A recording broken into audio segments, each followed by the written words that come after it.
Good evening, my friends. Happy New Year's. My name is Lama Jigme Gyatso.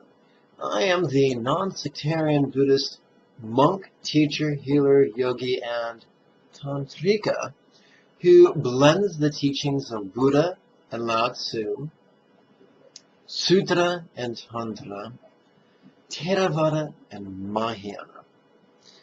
I am quite liberal, and I'm here to help you work through fear. If you don't feel fear now, don't worry, eventually you will. So put this video, or the bookmark for this video, in a safe place, because eventually you will require it. One of my good-hearted students asked me, she voiced a fear to me and asked me what she could do about it. And I told her that the two bodhicittas of love and letting go were a panacea, which is a Greek word for cure-all. She felt that answer to be inadequate, and she wanted me to flesh it out a bit for her. So I thought I'd share it with you as well. Here's the deal. Sit comfortably with a stable posture. Head over shoulders, shoulders over pelvis. If you're in a chair, feet flat on the ground. If you're sitting on the ground, cross your legs comfortably using one of the videos I've already put out there to teach you how to sit. Put your left hand in your lap, palm up. Put your right hand in your left, palm up. Thumbs do not touch. Close your eyes. Tune into your breath. Notice your fear. Notice how much you don't like to feel fear. Notice your feeling, your urge to push that fear away. When we push our fear out of our experience, that's called aversion.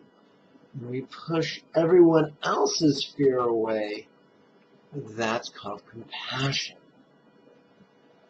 Yep, controversial old Lama Jigme is here to tell you that the seed of compassion is aversion.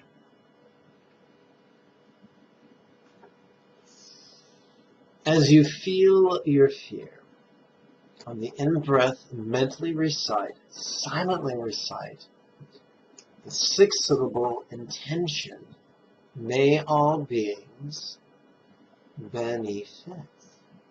Now, if you emphasize the syllable may and the syllable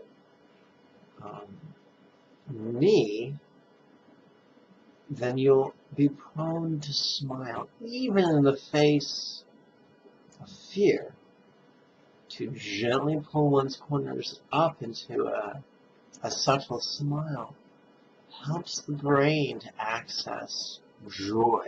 Buddha felt joy was integral to enlightenment's path.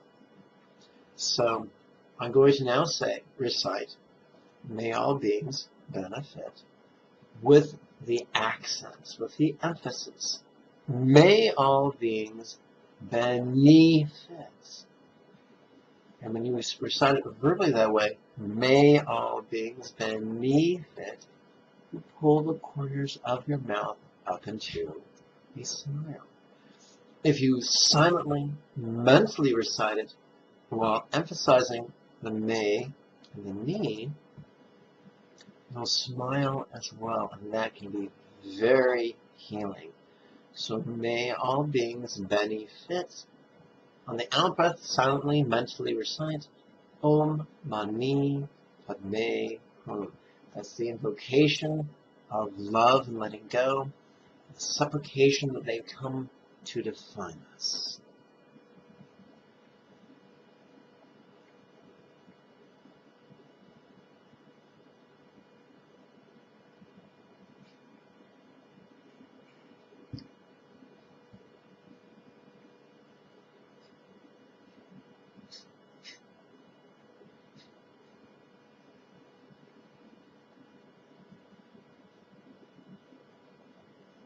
On the out-breath, of course, we relax. That is the constant.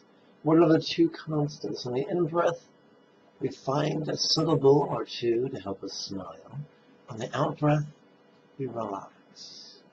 We intend to relax as our body lets go of the breath. On the in-breath, silently, mentally recite Om Mani Padme Hum. Emphasize the syllable may and the syllable me. Om Mani. Om Mani Padme Hum. Do this silently and mentally. It'll be easier to smile. Om Mani Padme Hum. So, silently, mentally on the in-breath, recite Om Mani Padme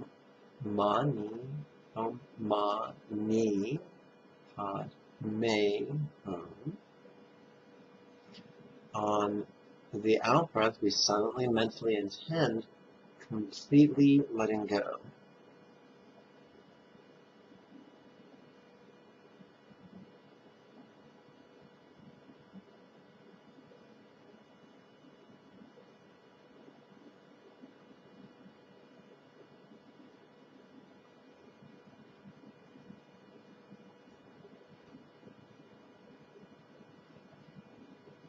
Any intelligent fool can make things more complex and more difficult and more violent. It takes a touch of genius and a little bit of courage to move in the opposite direction, so said Albert Einstein. So here's the deal. According to a great Tibetan saint lauded by the present Dalai Lama, the essence of the entire path is love and letting go. The two bodhicittas.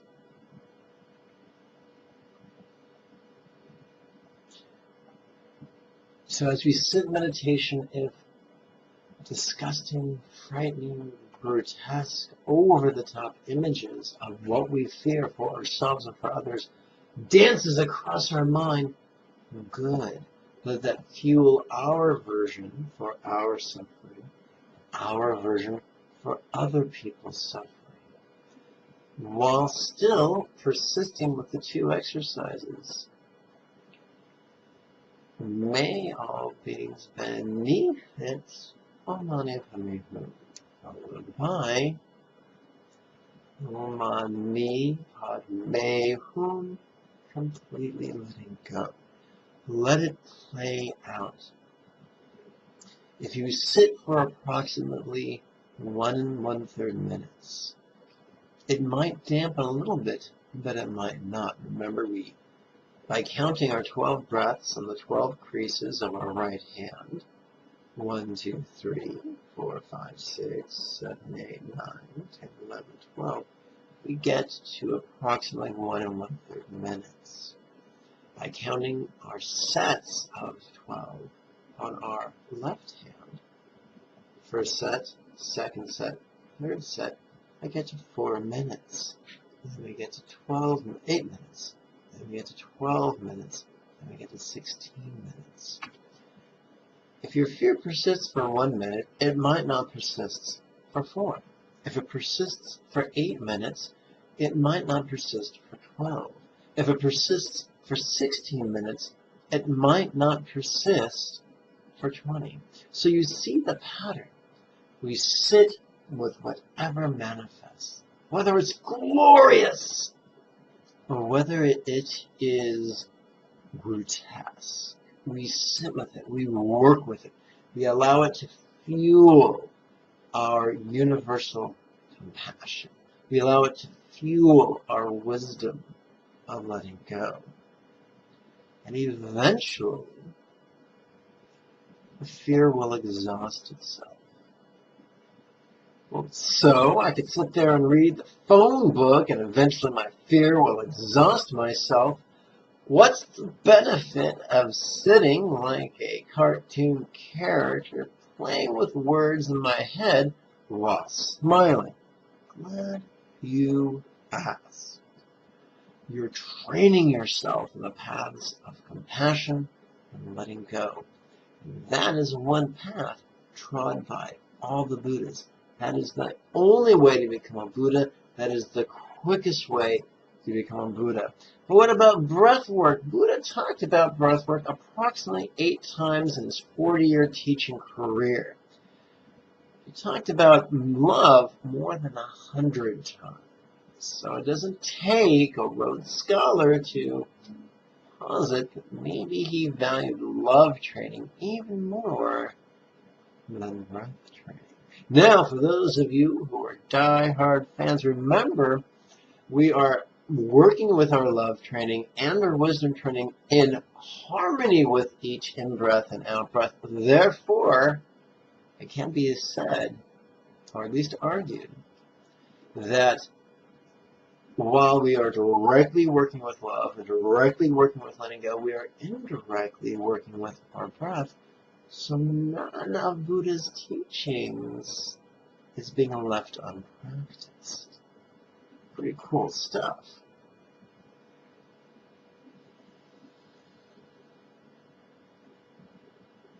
Sometimes life is a bowl of cherries. Sometimes life is just neither good nor bad. It just is. That can be a difficult time to meditate. But when we feel the pain of fear, that's an easy time to meditate. Because our fear is right there in our face, grabbing us by the lapel, shaking us, trying to shake us down for our lunch money, metaphorically speaking. Concentration is effortless when you feel an unpleasant emotion intensely. So even though fear is a pain in the ass, it's a blessing, an inconvenient blessing, but a blessing nonetheless. Work with your fear in all its grotesquerie, and you will make substantial gains on the path. If you have questions, use the link below and address your questions to me using the Facebook link. If you're interested in attending my next series of classes in person, some of you live in the Los Angeles area, then use the lamajigme.com link to register.